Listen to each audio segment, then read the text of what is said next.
साथी मैं DP sir, आपका डीपी सिंह राजपूत चैनल पर स्वागत है। बच्चों आज हम 10th क्लास के जो मैथ का पेपर 21 तारीख को होने वाला है उसके ऑब्जेक्टिव क्वेश्चन जो 20 पेपर में आएंगे उसकी आज हम सीरीज नंबर 2 लेके आ रहे हैं बच्चों। इससे पहले एक सीरीज आ चुकी है, वो 1 घंटे की लगभग है, वो बहुत ही इंपॉर्टेंट क्वेश्चन है बच्चों। उम्मीद करता हूँ आप सभी ने उन क्वेश्चनों को अच्छे से किया होगा। बच्चों सीरीज नंबर 2 स्टार्ट कर रहे हैं। इसमें बच्चों पहला क्वेश्चन आपके सामने है। बच्चों एक बात और बता दे रहा हूं मैं आपको, सभी बच्चे है ना क्वेश्चनों को मैं बोला करूंगा, आप सुन लिया करो क्योंकि उतारने स्क्रीन पर लगाने बहुत समय लगता है बच्चों। ठीक है, तो पहला क्वेश्चन है आपके सामने, ये कह रहा है 5x² माइनस 3x प्लस 2 बराबर 0 के मूलों का योग होगा। ठीक है बच्चों, ये रहा 5x² माइनस 3x प्लस 2 बराबर 0 के मूलों का योग होगा। मूलों का योग माने अल्फा प्लस बीटा पूछा है इसने, मूलों का योग कहते हैं बच्चों। ए ऑप्शन है 3/5, बी ऑप्शन है -3/5, सी ऑप्शन है 2/5 और डी ऑप्शन है -2/5। तो ये ए का मान है, ये बी का मान है, ये सी का मान है। तो मूलों का योगफल होता है अल्फा प्लस बीटा, उसे सूत्र है -b/a। तो माइनस बी की वैल्यू कितनी है -3/a की वैल्यू 5। तो माइनस से माइनस कैंसिल हो जाएगा, माइनस माइनस प्लस हो जाएगा 3/5। तो बच्चों 3/5 आपका कौन सा ऑप्शन है, ए ऑप्शन। ठीक है, चलते हैं बच्चों क्वेश्चन नंबर बच्चों 2x² माइनस x माइनस 1 बराबर 0 के मूल होंगे। 2x² माइनस x माइनस 1 0 के मूल होंगे। मूल का मतलब होता है इसके बच्चों को फैक्टर करने। तो बच्चों फैक्टर सब सीखेगा, 2 1 जा 2 और 2 के फैक्टर कर दो कि घटाने पर 1 आ जाए, 2 1 जा 2 और 1 1 जा 1। तो क्या हो गया 2x² माइनस 2 माइनस 1 और x माइनस 1 इक्वल टू 0। तो 2x² माइनस प्लस माइनस 2 और x से बच्चों मल्टीप्लाई, माइनस माइनस प्लस और 1 और x से मल्टीप्लाई और -1 बराबर 0। तो बच्चों सबसे मैं उम्मीद कर रहा हूं सही बच्चों से, यहां से 2x कॉमन ले लूंगा मैं, x माइनस 2 से 2 x कैंसिल तो 1 बचेगा, प्लस यहां से 1 कॉमन लूंगा तो x माइनस 1 इक्वल टू 0 बचेगा। ये दोनों फैक्टर एक जैसे हैं बच्चों और ये अलग अलग है, वो अलग ब्रैकेट में 2x प्लस 1 इक्वल टू 0। तो x माइनस 1 बराबर 0, तो x बराबर 1 आंसर आ गया। और 2x प्लस 1 बराबर 0, तो 2x की वैल्यू आ गई -1, तो x की वैल्यू -1/2। जिस ऑप्शन में बच्चों x की वैल्यू 1 होगी और -1/2 होगी वो ऑप्शन बच्चों ठीक हो जाएगा। ठीक है बच्चों, चलते हैं नेक्स्ट क्वेश्चन के पास बच्चों। अगला क्वेश्चन है बच्चों 3x² minus 6x plus 4 equal to 0 की विभक्त कर बताइए। बच्चों ये a है, ये b है, c है, विभक्त कर को बोलते हैं d, उसका फॉर्मूला है b² माइनस के 4ac। तो b की वैल्यू -6 का स्क्वायर माइनस 4 इंटू a की वैल्यू 3 इंटू c की वैल्यू 4। तो बच्चों -6 गुणा -6 कितना होगा 36, माइनस 4 3 12, 12 चौक 48। ठीक है, 48 होगा बच्चों। अब 8 में से 6 गए 2 बचे, 4 में 3 गए, वो माइनस का बचा बच्चों। इसकी विभक्त कर जो आएगी बच्चों -12। चलते हैं बच्चों अगले क्वेश्चन के पास।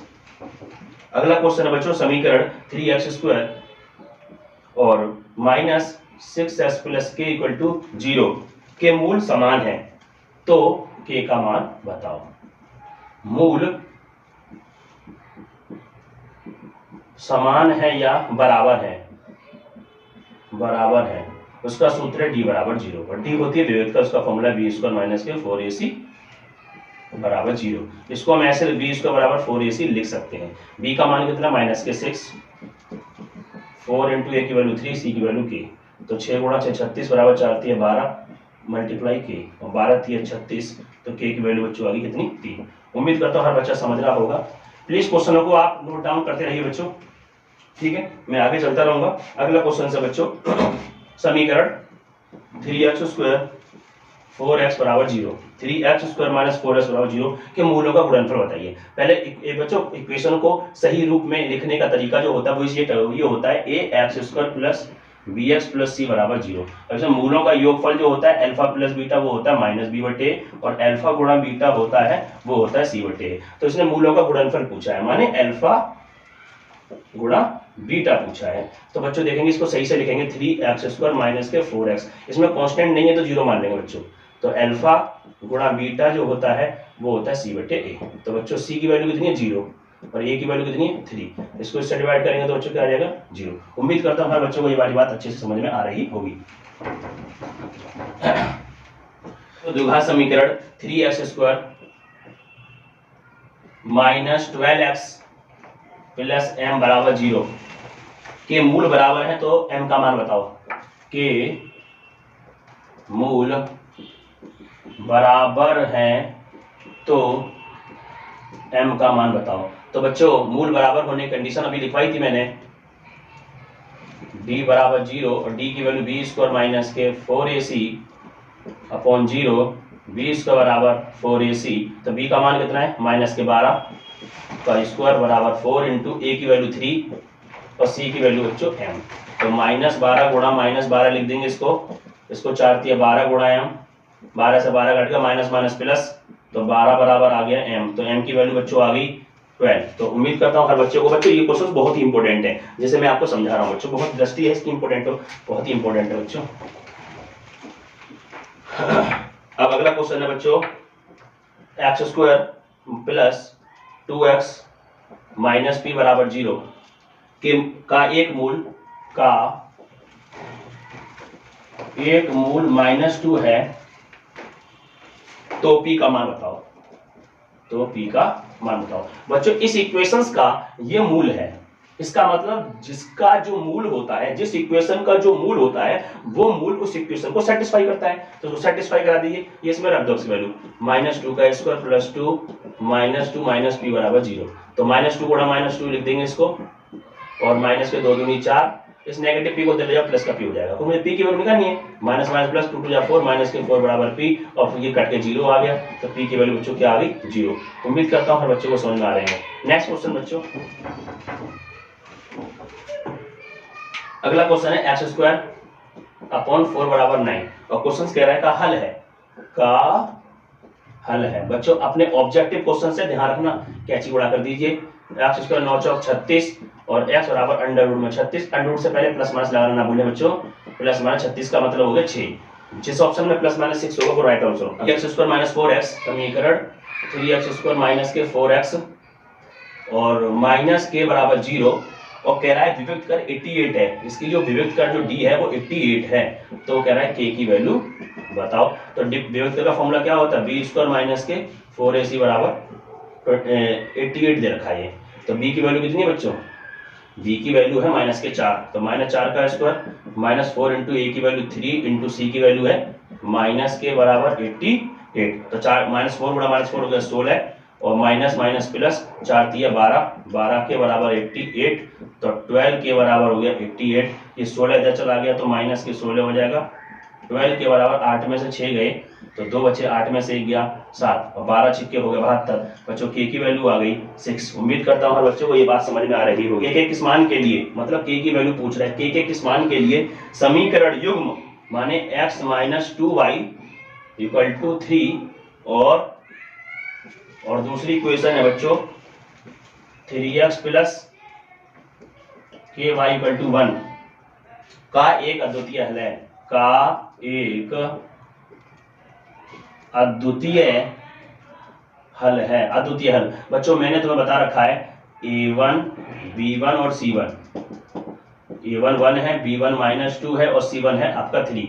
इधर a2 b2 और c2 ये दूसरी इक्वेशन है, ये a2 है, ये आपका b2 है और c2 1 है। अद्वितीय की कंडीशन होती है a1 अपॉन a2 बराबर नहीं होनी चाहिए b1 अपॉन b2 के। तो a1 का मान 1 है और a2 का मान 3 है, बराबर नहीं होनी चाहिए b1 का मान है -2 और b2 का मान है बच्चों k। तो k बन जा k, इसका मान नहीं होना चाहिए -6। इस मान के लिए k किस मान के लिए समीकरण कौन से बच्चों 3x माइनस वाई प्लस 8 बराबर 0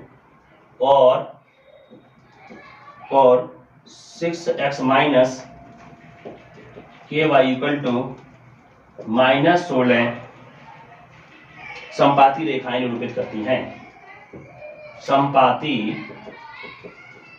संपाती रेखाएं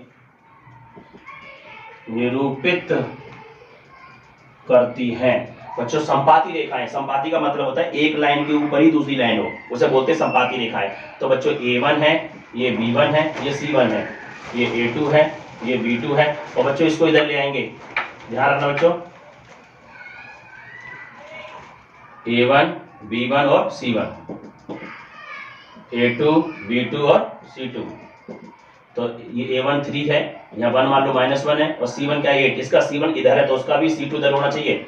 ये 6 है, माइनस के है, ये माइनस का इधर लिया, प्लस का माना जाएगा बच्चों, एक जैसे होने चाहिए। और संपाती रेखा का मतलब होता है एक लाइन के ऊपर दूसरी लाइन हो, दोनों लाइन एक दूसरे के ऊपर हो, उसे संपाती बोलते हैं। उसका फॉर्मूला होता है A1/A2 बराबर है B1/B2 बराबर है C1/C2। तो बच्चों A1 का मान 3/6 और -1/में माइनस के और 8/16। तो 3 एकन 3, 3 दूनी 6, 8 एकन 8, 8 दूनी 16, माइनस से माइनस कैंसिल, 1/2 बराबर 1/k बराबर 1/2। बच्चों किसी को बराबर कर लीजिए, मैं इसको बराबर कर लेता हूँ, तो इसमें क्रॉस मल्टीप्लिकेशन k बन जा k बराबर 2। ये k की वैल्यू 2 है, जिस पर ये रेखाएं संपाती कहलाएंगे बच्चों। नए क्वेश्चन पे चलते हैं बच्चों। हमारा नेक्स्ट है समीकरण 3x + 2ky बराबर 2 और 2x + 5y + 1 = 0 समांतर रेखाओं को निरूपित करती हैं, तो आपको k का मान निकालना है बच्चों। A1 का मतलब 3, B1 का मतलब x को छोड़ के 3 और y को छोड़ के क्या बचेगा 2k, इसमें 2k आ जाएगा। और इसका C1 उधर है तो 2, तो उसका C2 उधर होना चाहिए, या तो C1 C2 दोनों इधर हो या C1 C2 दोनों उधर हो। तो बच्चों A2 का मान 2 और B2 का मतलब 5 हो गया, और C2 का मतलब प्लस का उधर गया तो -1। इन दोनों को एक जैसा रखना है, ठीक है बच्चों, या तो इधर या तो उधर, है ना। तो समांतर रेखाएं का मतलब होता है दोनों रेखाएं पैरेलल हैं। तो बच्चों ये दोनों रेखाएं क्या है, समांतर है। समांतर होने का प्रतिबंध होता है A1/A2 बराबर B1/B2 बराबर नहीं होनी चाहिए C1/C2 के। तो A1 का मतलब बच्चों 3/2 और B1 का मतलब 2k/5 और बराबर नहीं होनी चाहिए 2/-1 के। तो बच्चों k की वैल्यू निकालने के लिए सब बराबर कर लीजिए। तो क्या हो जाएगा 2 दूनी 4 के बराबर 5 दिया 15, तो k की वैल्यू आ गई 15/4। तो उम्मीद करता हूं हर बच्चे को ये वैल्यू समझ में आई होगी, ये क्वेश्चन समझ में आया होगा बच्चों। है ना बच्चों, दो संख्याओं का योगफल 19 है, दो संख्याओं का योगफल 19 है, तो माना दोनों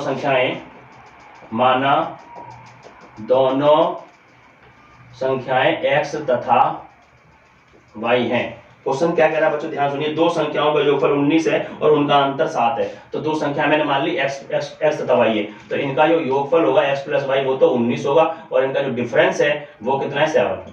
दोनों लिख लिए मैंने। तो अगर संख्या बताइए, तो बच्चों मैंने तुम्हें एक रूल बता रखा है, एक डायरेक्ट तरीका बता रखा है। दोनों x प्लस के हैं, तो x की वैल्यू निकालने के लिए क्या करते हैं, इनको ऐड कर देते हैं। तो 19 और 7 कितने हो गए, ऐड करो, 19 और 7 कितने हो गए बच्चों 26, और उसे कर दे 2 से भाग। तो x की वैल्यू कितनी आ गई बच्चों 13, ठीक है। और ये y एक प्लस में एक माइनस में है, तो y की वैल्यू निकालने के लिए घटा देते हैं। 19 में 7 गए तो बच्चे 12 और 2 से भाग करेंगे तो 6, ठीक है ना। y की वैल्यू आ गई 6। ये बच्चों ऑब्जेक्टिव क्वेश्चन करने के लिए हम डायरेक्ट यूज कर रहे हैं, वैसे हम लॉन्ग क्वेश्चन करने के लिए आपको पता है कि इसको y से y कटेगा, इसको जोड़ेंगे, वो सब कुछ वही तरीका है बच्चों। उम्मीद करता हूं हर बच्चे को समझ में आएगी। जिस ऑप्शन में x की वैल्यू 13 y की वैल्यू 6 है वो ऑप्शन राइट माना जाएगा बच्चों। चलते हैं क्वेश्चन। संख्या हमारे पास एक संख्या लिखी है 156 का अभाज्य गुणनखंड होगा, अभाज्य गुणनखंड होगा बच्चों। ऑप्शन लिखता हूं मैं। पहला ऑप्शन है बच्चों 2 × 3 × 13, और बी ऑप्शन है 2 की पावर 2 × 3 × 13। सी ऑप्शन है बच्चों 2 की पावर 2 × 3 × 13, सॉरी 11 है यहाँ पे। और डी ऑप्शन है बच्चों 2 × 3 की पावर 2 × 13। अब बच्चों हमें इसके अभाज्य गुणनखंड करने होंगे, तो 1/5 से उसके फैक्टर करेंगे 2 से। 2 × 7 = 14, 1 बचा 2 × 8 = 16, 2 × 3 = 6, 1 बचा 2 × 9 = 18 और 3 × 1 = 3, 3 × 3 = 9 और 13 × 1 = 13। तो बच्चों 2 कितने बार हैं, 2 की पावर 2 बार। 3 क्या बार है, 1 बार। 13 भी 1 बार। तो किस ऑप्शन में 2 की पावर 2 इसमें, और देखो इसमें नहीं है तो खत्म, इसमें भी नहीं है 2 की पावर 2 खत्म, 2 की पावर 2 इसमें है, इसमें, लेकिन 3 × 13 तो 3 × 13 ये राइट है, क्योंकि ये गलत क्यों बच्चों इसमें 11 है। ठीक है बच्चों, उम्मीद करता हूं ये क्वेश्चन समझ में आया होगा बच्चों को। हाँ बच्चों, यदि 65 और 117 के एचसीएफ को इतने के रूप में व्यक्त किया जाए तो m का मान बताओ। तो बच्चों कुछ नहीं करना, मुझे 65 के फैक्टर करने और 117 के फैक्टर करने और का एचसीएफ निकाल देना है। तो देखो मैं इसे काट रहा हूँ 5 से, 5 × 1 = 5 और 5 × 3 = 15, 13 × 1 = 13 कट गया। अब इसको बच्चों 13 को सही से बना दो, 13 कट गया। अब 13 निम्मा 117 और 3 × 3 = 9 और 3 × 1 = 3। तो HCF का मतलब होता है दोनों मिल रहा है, यहाँ भी 13 और यहाँ भी 13, तो 13 बच्चों एलसीएम हो गया। 5 इसमें नहीं मिल रहे, 3 इसमें नहीं मिल रहे, तो एचसीएफ कितना होगा 13। तो बच्चों इन दोनों का एचसीएफ कितना आ गया, इन दोनों का एचसीएफ आ गया 13। लेकिन क्वेश्चन कह रहा है भैया हमारा एचसीएफ कितना है, इन दोनों संख्याओं के एचसीएफ दो अलग अलग नहीं हो सकते, इसलिए हमारा द्वारा निकाला गया एचसीएफ और क्वेश्चन के द्वारा दिया गया एचसीएफ दोनों बराबर बैठेंगे। तो 65m - 117। तो बच्चों यहां से हम क्या करेंगे, 13 इसको उधर लेंगे माइनस का प्लस 117 बराबर 65m। तो 7 और 3 10 की 0, 1 2 और 1 3 और 130 बराबर 65m। तो बच्चों 130 बट्टे में 65 को नीचे उतार देंगे बराबर m। अब बच्चों ये क्या बार कटेगा 2 बार, तो बच्चों m की वैल्यू आ गई 2। उम्मीद करता हूं बच्चों ये क्वेश्चन बहुत ही इंपॉर्टेंट है बोर्ड की दृष्टि से। मैं चाहता हूं इस क्वेश्चन को बच्चे कई बार रिपीट करेंगे, अच्छे से समझेंगे। ठीक है बच्चों, मैं बता रहा हूं इस क्वेश्चन को लिखा हुआ है कि जो धनात्मक पूर्णांक p के लिए प्रत्येक धनात्मक विषम पूर्णांक का रूप होता है। हमें विषम चाहिए बच्चों, विषम। तो ऐसे क्वेश्चन करने के लिए हम क्या करने पड़ते हैं, अपनी तरफ से एक सम संख्या लेंगे और एक विषम संख्या लेंगे और इनमें रख देंगे। कोई सी भी सम ले ली, मैंने माना 2 ले लिया और एक मैंने विषम 3 ले लिया, और ये देखेंगे कि हमारा विषम कहाँ आ रहा है, वही हमारा राइट आंसर माना जाएगा। पर दोनों से आना चाहिए विषम। p की वैल्यू 2 ली, यहाँ 2 रखेंगे, 2 और 1 3। p की वैल्यू 2 है, 2 रखेंगे, 2 दूनी 4। p की वैल्यू बच्चों 2 लिए तो 2 रखेंगे, 2 दूनी 4 और 1 5। तो बचाओ हमें विषम चाहिए, यहाँ भी विषम आ गया और यहाँ भी विषम आ गया। ये आंसर हो सकते हैं, लेकिन ये बच्चों बिल्कुल ये तो बिल्कुल खत्म हो गया। 4 आ गया तो खत्म, हमें विषम चाहिए तो होगा नहीं। अब 3 रख के देखेंगे बच्चों, p का मान 3 रखेंगे तो 3 रखेंगे, 3 और 1 4, 4 आ गया। ठीक है बच्चों, जब यहाँ रखेंगे 3, 3 दूनी 6 आ गया। जब यहाँ रखेंगे 3, 3 दूनी 6 और 1 7 आ गया। तो आप देख रहे हो जब आपने विषम नंबर रखा है तो विषम कहाँ कहाँ मिला है, विषम मिला है एक बार, बस यहाँ पे विषम मिला है। तो बच्चों आप ये देखेंगे दोनों नंबर रखने से विषम कहाँ मिला है, दोनों नंबर रखने पे 2 रखा तब भी यही विषम मिल गया, 3 रखा तब भी विषम मिला। इसका मतलब p का कोई भी मान रखेंगे ये संख्या हमेशा क्या रहेगी, विषम रहेगी। क्या रहेगी, ये विषम। इसलिए हमारा डी ऑप्शन सही माना जाएगा। ये गलत क्यों हो गई, देखो ये तो पहले बार भी सम आया, दूसरे बार भी सम चाहिए थी मुझे विषम। ये गलत क्यों हो गया बच्चों, p+1 क्यों गलत हो गया, क्योंकि एक बार तो विषम आ गया लेकिन विषम लेने पर ये फिर सम से सम आ गया। तो कैसे हो जाएगा ये नंबर, एक नंबर सम भी हो सकता है या विषम। कोई तुमसे कहे बच्चों 4 सम भी और विषम भी, ऐसे कैसे हो जाएगा बच्चों, ठीक है ना। तो एक नंबर ऐसा नहीं हो सकता बच्चों। p को तो हम कर ही नहीं सकते क्योंकि p की वैल्यू खुद ही दे रहे हैं। तो बच्चों विषम नंबर कौन सा होगा, आपको उम्मीद करता हूं हर बच्चे को ये वाली बात अच्छे समझ में आई होगी। बच्चों चलते हैं अगले क्वेश्चन के पास। पूर्णांक q के प्रत्येक धनात्मक सम पूर्णांक, अब हमें सम निकालना है हमें सम निकालना है। पहला ऑप्शन है बच्चों q-1, दूसरा ऑप्शन है बच्चों q+1, सी ऑप्शन है बच्चों 2q और डी ऑप्शन है बच्चों 2q+1। तो बच्चों हमें सम देखना है, तो फिर से वही बात, हम एक बार सम नंबर लेंगे, एक बार विषम नंबर लेंगे। हमने माना पहले 2 ले लिया फिर 3 ले लिया, 2 रखो, यहाँ पे 2 रखेंगे, 2 में से गया 1, 2 रखेंगे, 2 और 1 3, 2 रखेंगे, 2 दूनी 4, 2 रखेंगे, 2 दूनी 4 और 1 5। अब बच्चों हम क्या रखेंगे, 2 रखे, अब 3 रखे देखेंगे, तो 3 में से गया 2, 3 और 1 4, 3 रखेंगे तो 3 दूनी 6, तब 3 रखेंगे तो 3 दूनी 6 और 1 7। हमें सम ढूंढना है बच्चों। तो देखो इसको तो हम ये तो कुछ है ही नहीं, एक बार क्या आ गया, एक बार हमें ढूंढना है बच्चों सम। तो लगा देखो सम नंबर रखने पर विषम नंबर रखने पर कहां सम आ रहा है, दोनों बार सम यहाँ आ रहा है। ये देखिए ये गलत क्यों हो गया, एक बार विषम और दूसरी बार भी विषम आ गया, दोनों बार विषम। ये गलत क्यों बच्चों, दोनों बार विषम आ गया, हमें चाहिए सम, इसलिए ऑप्शन गलत हो गया। बच्चों ये वाला गलत क्यों हुआ है, एक बार तो ये क्या आ गया विषम और एक बार क्या आ गया सम, और मुझे चाहिए टोटल सम, तो इसमें गलत आ गया। बच्चों ये वाला गलत क्यों है, एक बार ये विषम आ गया, एक बार ये सम आ गया, इसलिए गलत है। बच्चों दो सम चाहिए हर वैल्यू रखने पर, तो वो आंसर माना जाएगा 2q। तो बच्चों समझ रहे होंगे कि किस तरीके से हम इस क्वेश्चन को सॉर्ट आउट कर रहे हैं। अगले क्वेश्चन पर चलते हैं बच्चों। अगला क्वेश्चन है बच्चों, यदि ए जो दे रखी है 2 की पावर 2 इंटू 3 की पावर 3 इंटू और 5 की पावर 4, और ए के बाद और हमें बी दे रखा है 2 की पावर 3 मल्टीप्लाई और 3 की पावर 2 मल्टीप्लाई 5, और क्वेश्चन पूछ रहा है इसका एचसीएफ बता दो। HCF किसका, ए और बी का बता दो, एचसीएफ बताओ। तो बच्चों देखेंगे एचसीएफ कैसे निकालते हैं, हाईएस्ट कॉमन फैक्टर होता है इसका। एचसीएफ का मतलब क्या होता है बच्चों, हाईएस्ट कॉमन फैक्टर। एचसीएफ का मतलब क्या होता है बच्चों, हाईएस्ट कॉमन फैक्टर, हाँ ना। देखो बच्चों अब देखो हाईएस्ट का मतलब यहाँ पर 2 की पावर 2 है, यहाँ की 2 की पावर 3 है, तो सबसे हाईएस्ट कॉमन फैक्टर ये माना जाएगा जो दोनों में मिलेगा, तो 2 की पावर 2 है ना। देसी भाषा में बोले कि सबसे छोटी घात कॉमन लेनी बच्चों, यहाँ 3 की पावर 3 है, 3 की पावर 2, तो सबसे छोटी घात कितनी है, 3 की पावर 2। और बच्चों 5 की पावर 4 है, यहाँ 5 की पावर 1 है, तो सबसे छोटी कौन है 5। तो बच्चों आपका यही हमारा क्या बैठेगा, एचसीएफ। तो बच्चों आपको सबको समझ में आ जाएगा एचसीएफ किसे कहते हैं, है ना, और कैसे निकालते हैं। सबसे छोटी घात कॉमन लेते हैं बस, और एलसीएम में सबसे बड़ी घात लेते हैं, सबसे बड़ी घात लेते हैं, और इसमें सबसे छोटी घात लेते हैं। इसमें सबसे छोटी घात लेते हैं, इसमें सबसे बड़ी घात लेते हैं। तो बच्चों मैं समझाऊं, एलसीएम का मतलब होता है लाड साहब, एलसीएफ का मतलब होता है लाड साहब, लाड साहब, लाड साहब माने बहुत बड़ा आदमी, लाड साहब है तू, सबका लाड साहब है भाई, है कहते नहीं है बहुत लाड साहब बन रहा है तू, है बहुत बड़ा लाड साहब है। तो लाड साहब का मतलब होता है सबका चहेता, सबसे बड़ा घात लेते हैं इसमें। और एससीएफ का मतलब होता है सबसे छोटा घात, है ना। इसको चलो छोड़ो। और बच्चों यदि इसको सिंप्लीफाई करना हो तो आप सिंप्लीफाई कर सकते हैं ऐसे करके, 2 गुणा 2 मल्टीप्लाई 3 गुणा 3 मल्टीप्लाई 5। देखो कैसे करेंगे, 5 दूनी 10, ये रहा 10, 3 तिया 9, 9 दूनी 18। जब गुणा बैठेगी कितनी 180, जिस ऑप्शन में 180 होगा वो ऑप्शन राइट होना जाएगा बच्चों। अगला क्वेश्चन बच्चों ये कह रहा है कि दिया है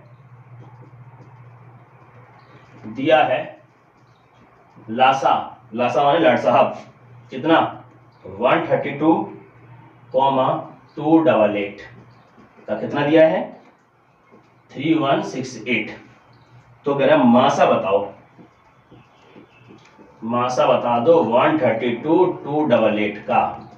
तो बच्चों ऐसे क्वेश्चनों को करने से ये आप फैक्टराइज करेंगे बहुत बेकार सा लगेगा ये। आप ऐसा कर लीजिए, एक फॉर्मूला होता है px गुणा qx बराबर मासा गुणा लासा। px का मतलब पहली संख्या कितनी है 132, qx का मतलब दूसरी संख्या कितनी है 288। मासा हमें निकालना है, मास्टर साहब लाड साहब दे रखा है 3168।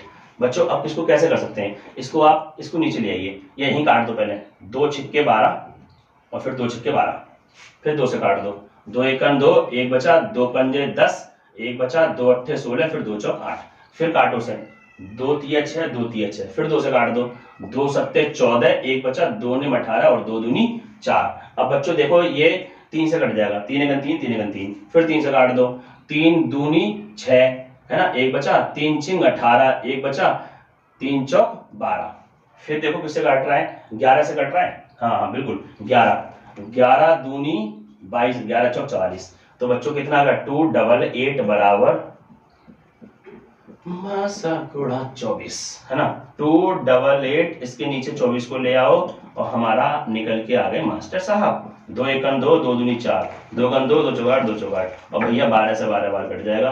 तो मासा भाई बच्चों मासा आ गया 12। ठीक है बच्चों, उम्मीद करते हैं बहुत अच्छा क्वेश्चन है बच्चों, पेपर में आने की पूरी भरपूर संभावना रहेगी इस क्वेश्चन के आने की। ठीक है बच्चों, ये क्वेश्चन नंबर अगला है, निम्न में से कौन सा सह अभाज्य संख्या का एक युग्म में, कौन सा सह अभाज्य, सह अभाज्य का मतलब होता है कि जिनका HCF हमेशा 1 आए, HCF क्या 1 हो। तो देखेंगे बच्चों HCF किसका 1 है बताओ, ये किससे मतलब HCF 1 का मतलब वो संख्या किसी से भी ना कटे, वो संख्या किसी से भी ना कटे। तो बताओ 14 और 35 किससे कटती हैं, ये 7 से कट जाएगी, 7 से ये भी 7 से ये भी, तो HCF 1 नहीं आया, खत्म।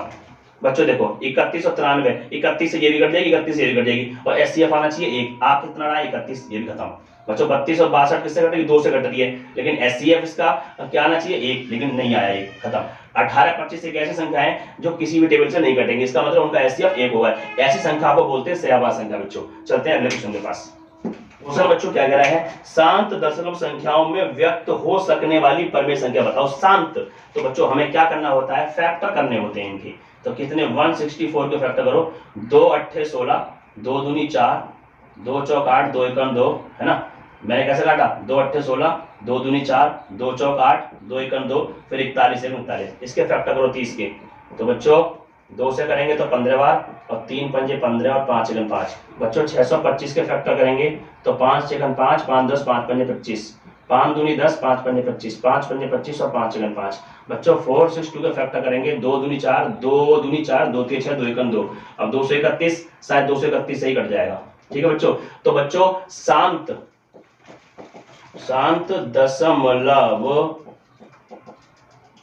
दशमलव संख्या उसे कहते हैं, शांत दशमलव संख्या उसे कहते हैं जिसके हर, ये नीचे क्या है हर, जिसका हर जो है, जिसका हर के फैक्टर करने पर, जिसके हर के फैक्टर करने पर केवल या तो 2 मिले फैक्टर में, या तो 2 मिले, या फिर हमें फैक्टर में 5 मिले, या फिर 2 गुणा 5 गुणा 5 गुणा 2 इस टाइप का मिले, ये सारे के सारे क्या कहलाते हैं बच्चों, शांत कहलाते हैं।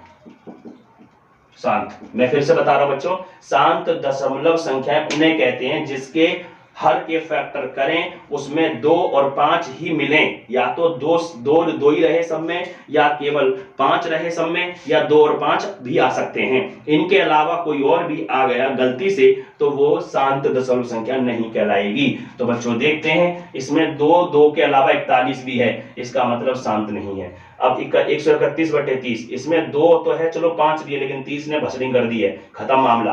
बच्चों 625 के इसमें सारे में 5 है, या सारे में 5 हो, या सारे में 2 हो, या 2 और 5 भी आ सकते हैं। तो बच्चों ये तो हमारी सही है, यही हमारी क्या कहलाएगी, शांत संख्या। बच्चों 462 क्यों नहीं है, 2 आ गया लेकिन इसके साथ ये भसड़िंग करने लगा, इसका मतलब ये भी बच्चों नहीं कहलाएगी शांत दशमलव संख्या। केवल और केवल सी ऑप्शन राइट है बच्चों, बहुत ही इंपॉर्टेंट है, 1 नंबर का जरूर आएगा। मैं फिर से कह रहा हूं, शांत दशमलव प्रसार से एक क्वेश्चन जरूर आएगा बच्चों। चलते हैं नेक्स्ट क्वेश्चन के पास। बच्चों क्वेश्चन है 15-18, करवा दे रहा हूं ये भी, 15, 18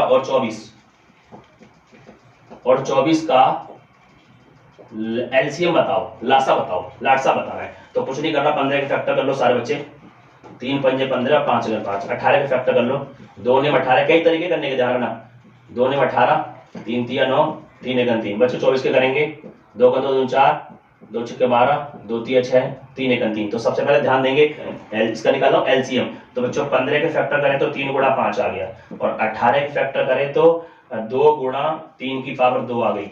और जब 24 के फैक्टर करें बच्चों, 2 कितने बार आया, 2 बार, और सॉरी 24 के फैक्टर करने पर 2 आ गया 3 बार, और 3 आ गया 1 बार। तो हमें क्या निकालना है, लासा। लासा माने एलसीएम, लासा। तो बच्चों देखेंगे, सबसे देखो 3 1 है, 3 2 है, तो 3 सबसे ज्यादा कितनी है, 2 बार, तो 3 की पावर 2 लिखेंगे। बच्चों 5 1 है, और 5 एक ही बार है, बस 5 एक बार रहेगा। और फिर बच्चों देखेंगे 2 इसमें 1 है, इसमें 2 3 है, तो 2 की पावर लेंगे बच्चों 3। ठीक है बच्चों, उम्मीद करता हूँ हर बच्चों को ये वाली बात समझ में आएगी। अब इसके फैक्टर मल्टीप्लाई कर लो, तो 3 गुणा 3 गुणा 5 गुणा 2 गुणा 2 गुणा 2, देखो 5 दूनी 10, 10 दूनी 20, 20 दूनी 40, और ये हो गया 3 तिया 9, 9 गुणा 40 होता है 9 चौक 36, 360, 148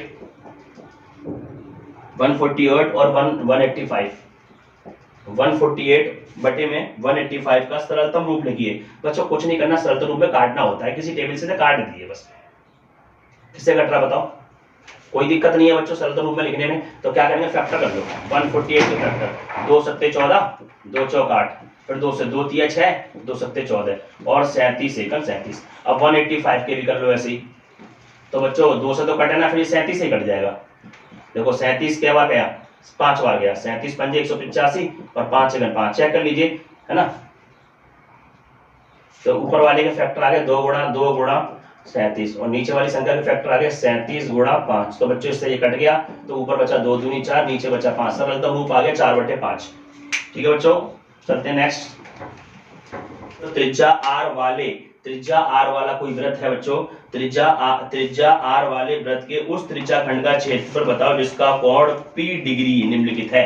ये ना बच्चों, ये कोई हमारे पास आर त्रिज्या का कोई वृत्त है, ये भी आर है, ये भी आर है, ये केंद्र है, यहाँ पे P डिग्री का एंगल बना हुआ है, तो त्रिज्या खंड का क्षेत्रफल पूछा है। तो बच्चों ध्यान, त्रिज्या खंड का फॉर्मूला है बच्चों थीटा बटे 360 गुणा पाई आर स्क्वायर। तो थीटा की वैल्यू कितनी है, P डिग्री बटे 360 डिग्री इंटू पाई, और आर की वैल्यू है बड़ी आर का स्क्वायर। तो बच्चों ये ऑप्शन चेक करिए आपका कहाँ पे आ रहा है। तो देखो इसमें भी नहीं है, इसमें भी नहीं है, इसमें भी कोई आसानी से मिल ही नहीं रहा। तो बच्चों इस ऑप्शन को ठीक कर दिए। 2 से काट दो 180 कितने बार, 90 बार, 2 से काट दो 180 बार, 2 से काट दो 360 बार। अब चेक करो नीचे क्या है 360, तो 360 इसमें नहीं है गलत, 360 इसमें नहीं है गलत, 360 इसमें नहीं है गलत, ये ठीक है। देखो कैसे, P डिग्री बटे में 360 और pi r square, option number D सही है बच्चों। ठीक है, चलते हैं नेक्स्ट क्वेश्चन के पास कि आर त्रिज्या का कोई वृत्त के कोण थीटा वाले त्रिज्या खंड के संगत चाप की लंबाई बताओ। ये रहा भैया, ये आर है, ये आर है, एंगल क्या है थीटा। तो कह रहा है संगत चाप की लंबाई बताओ, इसकी लेंथ पूछिए। तो L बराबर क्या होता है, थीटा बट्टे 360 इंटू 2 पाई आर। बच्चों देखना ये ऑप्शन चेक करिए, ये ऑप्शन कहाँ पे है, थीटा बट्टे 360, इसमें नहीं है, इसमें भी नहीं है, थीटा बट्टे 360 है, बट 2 पाई आर। बेहतरीन बच्चों, हमारा क्वेश्चन से मिल चुका पहली बार। कह रहा है कि चित्र दे रखा है बच्चों, एक ये रहा, एक चित्र दे रखा है इसने, और ये दिया है 60 डिग्री, और ये दिया है इसने 7 सेंटीमीटर, और यहाँ पे ए है, यहाँ बी है, यहाँ ओ है। मैं क्वेश्चन पढ़ रहा हूँ बच्चों। चित्र में त्रिज्याखंड ओ ए बी की परिमाप होगी, ओ ए बी की परिमाप होगी। तो बच्चों हमें परिमाप निकालनी है, इस चित्र की परिमाप निकालनी है। तो ध्यान से सुनिए बच्चों, परिमाप कैसे निकालेंगे? परिमाप, चित्र में त्रिज्याखंड ओ ए बी की परिमाप बताओ। परिमाप का मतलब बच्चों पहले यहां से यहां गए, परिमाप का मतलब होता है यहां से यहां गए, फिर ऐसे गए, और फिर आप ऐसे आए, इसको बोलते हैं परिमाप। ठीक है बच्चों। तो बच्चों ये 7 है, ये वाली 7 है, तो ये भी 7 हो जाएगी क्योंकि त्रिज्या है ये भी 7 और ये भी 7, और इस लंबाई को मैंने L मान लिया है। तो परिमाप क्या हो गया? पहले 7 चलेंगे, फिर ये L चलेंगे, फिर यहां से 7 चलेंगे, ये परिमाप हो गया। परिमाप का मतलब जहां से चले फिर वहीं आ गए। तो 7 और 7 कितना हो गया? 14 प्लस L। अब बच्चों 14 प्लस L का, L क्या है? चाप की लंबाई, और चाप की लंबाई का फॉर्मूला है थीटा बट्टे 360 इंटू 2 पाई r। अब मैं इसको सॉल्व बच्चों यहाँ कर दे रहा हूँ, आप अच्छे से देख रहे होंगे बच्चों। देखिए ये हो गया आपका 14 प्लस थीटा कितना मिला? 60 डिग्री, 60 बट्टे 360 मल्टीप्लाई 2 इंटू पाई, पाई की वैल्यू 22 बट्टे 7 इंटू आर, आर कितनी है बच्चों? 7। तो 0 से 0 घटा और 6 6 36 हो गया, 7 से 7 कट गया, तो कितना आ गया? 14 प्लस ऊपर 1 मान लो, 1 बट्टे 6 गुणा 2 गुणा 22, 2 से 6 कट गया 3, तो कितना आ गया? 14 प्लस ऊपर कितना है? 22 और नीचे है 3। ठीक है बच्चों, इसके नीचे 1 मान लीजिए, एलसीएम ले लो 3। ठीक है बच्चों, मिटा दे रहा हूँ थोड़ा सा, दिखेगा नहीं फिर आपको।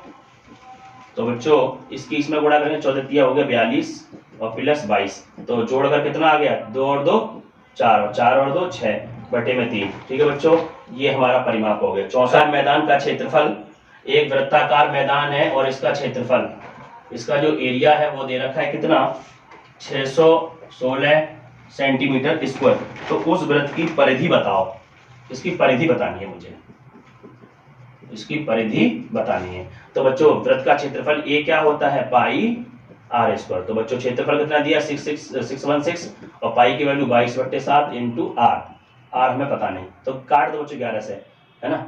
2 से काट दो पहले, 2 1 2 2 1 2, 2 3 6, 2 3 6, ना जाने की 0, 2 8 16। ठीक है बच्चों, अब 11 से काट दो, 11 से, 11 दूनी 22 और 11 8 88, क्या बच गया बच्चों? इधर 28, उधर क्या बच गया? आर स्क्वायर बटे में 7, इसके नीचे क्रॉस मल्टीप्लाई, आर स्क्वायर बराबर 28 गुणा 7। अब बच्चों इसके फैक्टर करेंगे 28 के, क्या होंगे? 2 गुणा 2 गुणा 7, 7 दूनी 14, 14 दूनी 28, और यहाँ से 2 हटेगा तो अंडर रूट। तो बच्चों आर क्या आ जाएगा? यहाँ से जोड़ा बाहर हो जाएगा, यहाँ से एक 7 का बाहर हो जाएगा। तो बच्चों जो आर की वैल्यू आ जाएगी वो कितने? 7 दूनी 14 आ जाएगी। क्वेश्चन क्या पूछ रहा है? परिधि। तो परिधि का फॉर्मूला होता है बच्चों 2 पाई आर। तो 2 गुणा पाई की वैल्यू है 22/7 इंटू आर, और आर कितनी आ गई बच्चों? 14। तो 7 दूनी 14, है ना? 2 दूनी 4, 4 गुणा 22 और हो गया 88 सेंटीमीटर। सही बच्चों को समझ में आई होगी। परिधि, परिधि किसे कहते हैं? यहां से चले फिर लौट के फिर वहीं आ जाए, वो परिधि की लंबाई होती है। ठीक है, वलय का क्षेत्रफल ज्ञात करें। वृत्ताकार वलय का क्षेत्रफल बच्चों याद कर लीजिए क्या होता है, मैं लिख दे रहा हूं, पाई r1 square minus r2 square. वृत्ताकार वलय ये होती है, एक अंदर रिंग बनेगी, एक अंदर भी रिंग बनेगी, ये वृत्ताकार वलय है, ये है इसका क्षेत्रफल, ये है, ये इसको कहते हैं वृत्ताकार वलय का क्षेत्रफल। ये वाला जो क्षेत्रफल है वही है वृत्ताकार वलय का क्षेत्रफल। क्या कह रहा है? वृत्ताकार वलय का क्षेत्रफल ज्ञात करें जिसकी बाह्य और आंतरिक त्रिज्याएं क्रमशः 14 और 7 है। तो बच्चों अंदर की जो त्रिज्या है वो 7 है, और बाहर की जो त्रिज्या है वो है 14। तो बाहर वाली जो है वो उसको R1 कहेंगे। R1 है 14 सेंटीमीटर और R2 है बच्चों 7 सेंटीमीटर। वृत्ताकार वलय का क्षेत्रफल ये होता है। पाई का मत, पाई ऐसी रहने दो भी थोड़ी देर के लिए। R1 की वैल्यू कितनी है? 14 का स्क्वायर। R2 की वैल्यू कितनी है? 7 का स्क्वायर। तो पाई का मान होता है 22/7। ए स्क्वायर माइनस बी स्क्वायर का फॉर्मूला, ए स्क्वायर माइनस बी स्क्वायर क्या होता है? एक बार घटा देते हैं और एक बार जोड़ देते हैं। तो 14 माइनस 7 कर देंगे और 14 प्लस 7 कर देंगे। तो 22/7 मल्टीप्लाई 14 में 7 गए तो 7 बच गए, 14 7 हो गया 21। तो 7 से 7 गया, अब 22 गुणा 21 की गुणा करेंगे, 22 और 21 की गुणा कर देंगे, तो 22 और 21 की गुणा करेंगे तो बच्चों आएगा 2 और 2 और 2 दूनी 4, 2 दूनी 4, 2 4 और 2 6 और 4 464 आएगा बच्चों, 464 सेंटीमीटर स्क्वायर। ये वृत्ताकार वलय का क्षेत्रफल है बच्चों। ये कहते त्रिज्या r का एक अर्धवृत्त, ये रहा भैया ये कोई अर्धवृत्त है r त्रिज्या का, ये रहा बच्चों r, यहां से r त्रिज्या का कोई अर्धवृत्त है, वृत्त के अंतर्गत खींचे जा सकने वाले सबसे बड़े त्रिभुज का क्षेत्र बताओ। इसके अंदर सबसे बड़े त्रिभुज का क्षेत्र बताना है। तो बच्चों मुझे एक बार बताओ, ये यदि r है तो ये भी तो r ही होगा, ठीक है बच्चों। तो कह रहा है कि r त्रिज्या के एक अर्धवृत्त के अंदर खींचे जा सकने वाले सबसे बड़ी त्रिभुज का क्षेत्रफल बताओ। तो सबसे बड़ा त्रिभुज क्षेत्रफल ये तो होगा बच्चों, ये सबसे बड़ा त्रिभुज क्षेत्रफल, और ये 90 डिग्री है। तो बच्चों इसमें 90 डिग्री होता है, उसका एरिया पता है त्रिभुज आपको, लिखेंगे AOBC, लिखेंगे त्रिभुज ABC का, त्रिभुज ABC का क्षेत्रफल। पहले इतना निकाल लेता हूं मैं, इतना निकाल लूंगा त्रिभुज में, पहले इतना लेंगे, त्रिभुज OCB का क्षेत्रफल, OCB का क्षेत्रफल, और कर दूंगा किससे, 2 से गुणा, जितना ये होगा उतना ही ये होगा, तो गुणा करते ये पूरा हो जाएगा कंप्लीट, तो कर दिया मैंने 2 से गुणा। तो त्रिभुज का क्षेत्रफल क्या होता है इस वाले का ध्यान रखना, 1/2 आधार, आधार ये होता है बच्चों कितना है r, और ऊंचाई कितनी है बच्चों, ये भी है r, और इंटू 2, इस 2 से 2 खत्म हो गया, r और r क्या हो गया, r स्क्वायर। जिस ऑप्शन में r स्क्वायर है बच्चों वही राइट आंसर हो जाएगा। सेंटीमीटर वाला एक वर्ग है, भुजा 6 सेंटीमीटर वाला, ये भी 6, ये भी 6, ये भी 6, ये भी 6, ये सब 6 सेंटीमीटर का एक भुजा वाला एक वर्ग है। वर्ग के अंतर्गत खींचे जा सकने वाले वृत्त का क्षेत्रफल बताओ। वृत्त के सुनिए, भुजा 6 सेंटीमीटर वाला एक वर्ग के अंतर्गत खींचे जा सकने वाले वृत्त का क्षेत्र बताओ। तो एक वृत्त का क्षेत्रफल बताना है जो उसकी भुजा को टच करता है, बताओ बच्चों मुझे वृत्त का क्षेत्रफल कैसे निकालेंगे। तो बच्चों वृत्त का व्यास क्या है, व्यास क्या कहलाएगा, जो वर्ग की भुजा वही तो व्यास कहलाएगा 6, तो त्रिज्या कितनी हो जाएगी बच्चों, आधी 3 सेंटीमीटर। तो वृत्त का क्षेत्रफल, इसका क्षेत्रफल पूछा है वृत्त का, क्या होता है बच्चों, पाई r स्क्वायर। तो पाई r की वैल्यू कितनी है 3, तो 3 का square, 3 3 9 pi square, 9 pi square centimetre square. उम्मीद करता हूं हर बच्चों को ये वाली बात समझ में अच्छे से। 8 सेंटीमीटर वाले वृत्त के अंतर्गत खींचे जा सकने वाले वर्ग का क्षेत्रफल। तो भैया ये वृत्त है और इसके अंदर एक बनाया गया है वर्ग, इस वर्ग का क्षेत्रफल निकालना है ना, वर्ग का क्षेत्र बताइए। और कह रहा है इसकी त्रिज्या 8 सेंटीमीटर, इसका सेंटर वृत्त का। तो बताओ बच्चों ये यदि 8 है तो ये भी तो 8 ही हो जाएगी, तो ये इसका क्या है, विकर्ण नहीं कहलाएगा बच्चों, ये भी 8 है और इधर से भी 8 है। तो बताओ 8 और 8 कितनी होगी 16। तो ये वर्ग का क्या कहलाएगा, वर्ग का विकर्ण जो हो जाएगा, ये भी 8 और ये भी 8, तो 8 + 8 कितना हो जाएगा 16। ठीक है बच्चों, ये वर्ग का विकर्ण हो गया। और वर्ग का विकर्ण जो है उसका फॉर्मूला होता है भुजा √2, भुजा मैंने a मान ली और √2 बराबर 16। ठीक है बच्चों, तो a बराबर आ जाएगा 16/√2। तो भुजा कितनी आ गई, a बराबर क्या आ गया 16/√2, √2 से ऊपर गुणा और √2 से नीचे गुणा। तो a बराबर आ गया 16√2 और √2 2, 2 × 8 = 16, तो a की वैल्यू आ गई 8√2। अब हमें निकालना वर्ग का क्षेत्रफल, इस पूरे वर्ग का क्षेत्रफल।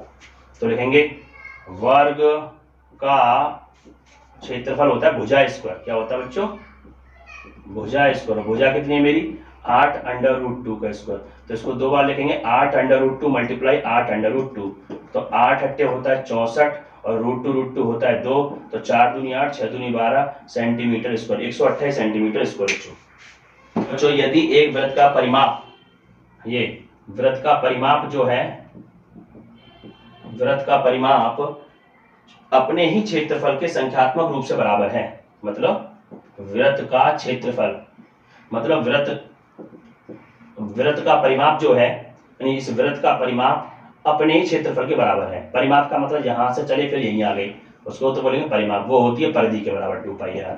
और क्षेत्रफल का मतलब होता है ये, इसका होता है πr²। तो पाई से पाई गया, एक r से r गया, 2 बराबर आ गया r।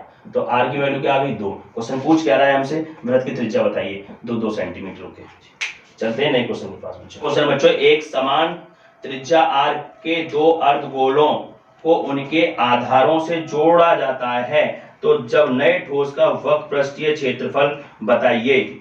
मतलब बच्चों एक अर्धवृत्त ये है और एक अर्धवृत्त ये है, ये रहा बच्चों। दोबारा सुनिए, यदि समान त्रिज्या, इसकी भी त्रिज्या यहां से लेके यहां तक r है और इसकी भी त्रिज्या r है ना।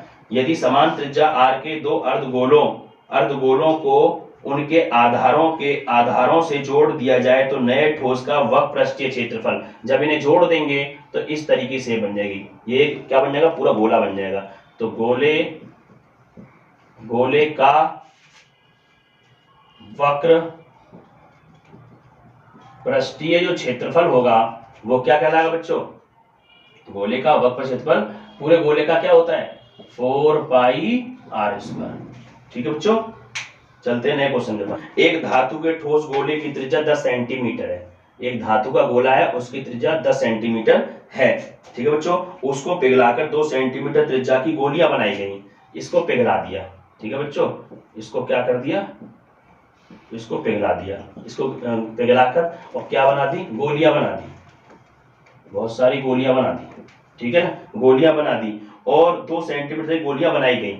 इन सबकी कितनी है 2 सेंटीमीटर, कितनी है 2 सेंटीमीटर त्रिज्या है इन गोलियों की। तो वो कह रहा है इस प्रकार की गोलियों की संख्या, तो गोलियों की संख्या बराबर कैसे निकालेंगे, पूरे गोले का आयतन, गोले का आयतन को एक गोली के आयतन से भाग कर दो, एक गोली का आयतन से भाग कर दो। तो बच्चों क्या, कभी भी गोलियों की संख्या निकाली है, इनकी कभी भी संख्या निकाली है तो इसकी एक गोली के भाग से डिवाइड करना होता है और जिसको पिघला रहे हैं वो ऊपर रखते हैं।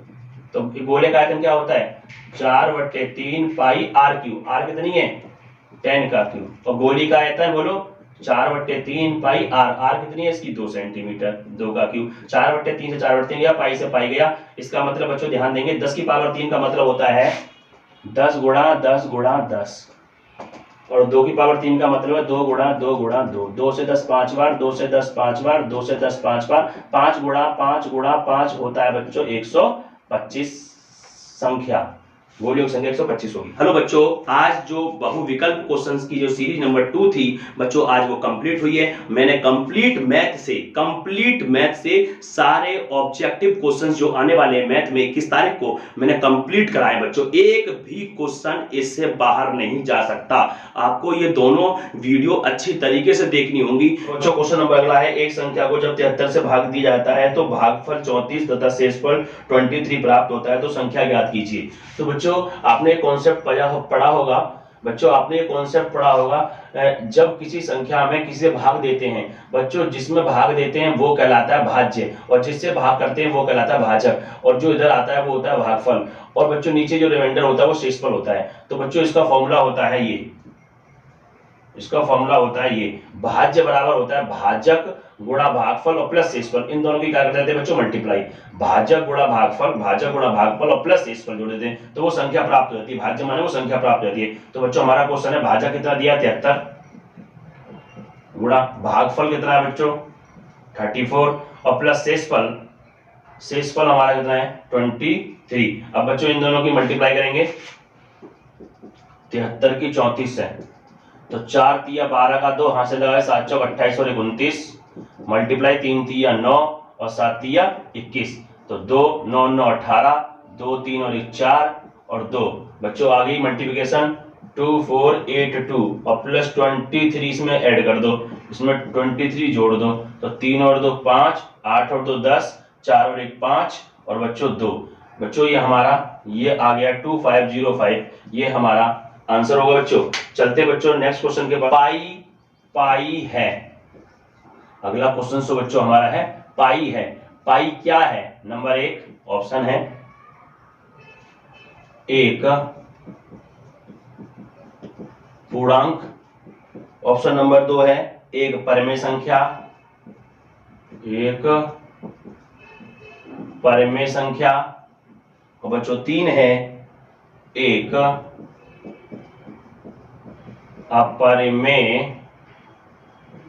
अपरिमेय संख्या, और जो चौथा ऑप्शन लास्ट ऑप्शन है इनमें से कोई नहीं, इनमें से कोई नहीं। तो बच्चों याद करेंगे, जो पाई जो होती है ना, पाई जो संख्या होती है, पाई एक अपर में संख्या होती है। कोई भी बच्चा ऐसे पर में ना बोले, ठीक है बच्चों। इसीलिए हमारा इसका आंसर कौन सा ठीक होगा? 3 ऑप्शन।